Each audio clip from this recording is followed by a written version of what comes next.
రాజమహేంద్రవరం దివాన్ చెరువు వద్ద అర్ధరాత్రి 4 ప్రైవేట్ ట్రావెల్స్ బస్సులు ఒకదానికొకటి ఢీకొన్నాయి. ఈ ఘటనలో 26 మంది విద్యార్థులు గాయపడ్డారు. గేదె అడ్డు రావడంతో ఓ travels bus driver sudden brake వేశాడు. వెనుక విద్యార్థులతో వస్తున్న 2 బస్సులు ఆ బస్సును ఢీకొట్టాయి. విద్యార్థుల బస్సులను వెనుక నుంచి వచ్చిన మరో బస్సు ఢీకొట్టింది.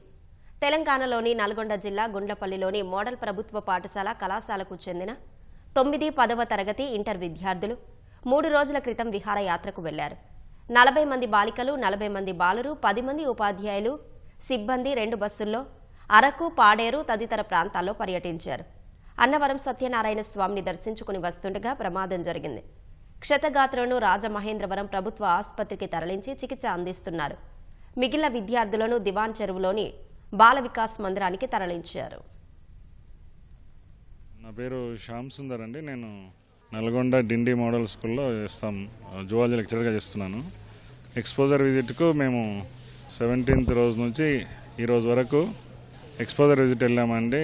అరకు, బొర్రా, విశాఖపట్నం, సింహాచలం. నిన్న రాత్రి తిరుగు ప్రయాణంలో రాజమండ్రికి సమీపంలో దివాన్ చెరువు అనే ఊరిలో సడన్గా ఒక జంతువు ఆవు అడ్డం రాబట్టి అక్కడ బ్రేక్ వేయడం జరగబట్టి కాన్సిక్వెన్సెస్గా వెనక్కి బస్సెస్ ఢీ కొట్టుకున్నాయి.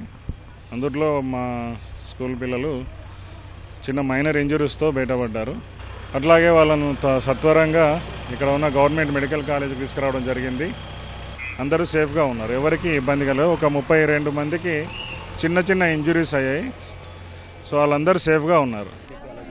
ఒకదానికొకటి గుద్దుకున్నాయని అంటే మాకు అప్పటికి మేము నిద్రలో ఉన్నాం, అసలు ఏం గుర్తుకులేదు, మాకేం తెలియదు కూడా. లేచేసరికి ఇవన్నీ ఇన్సిడెంట్ జరిగింది అంతే. ఒక బస్ నుంచి ఇంకో బస్కి గుద్దుకున్నాయంట. 3 days సంక్రాంతి హాలిడేస్ తర్వాత 3 days ట్రిప్కి వచ్చినాం. మేము ఎంజాయ్ చేసాం 3 days.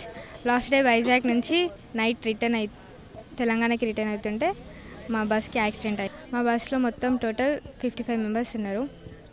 దాంట్లో అందరికి ఏం పెద్దగా ఇంజూరీస్ ఏం కాలేదు, నార్మల్ చిన్న చిన్న దెబ్బలు తాకినాయి. ఎవరికి ఏం అంత కాలే, అందరు సేఫ్గానే ఉన్నారు.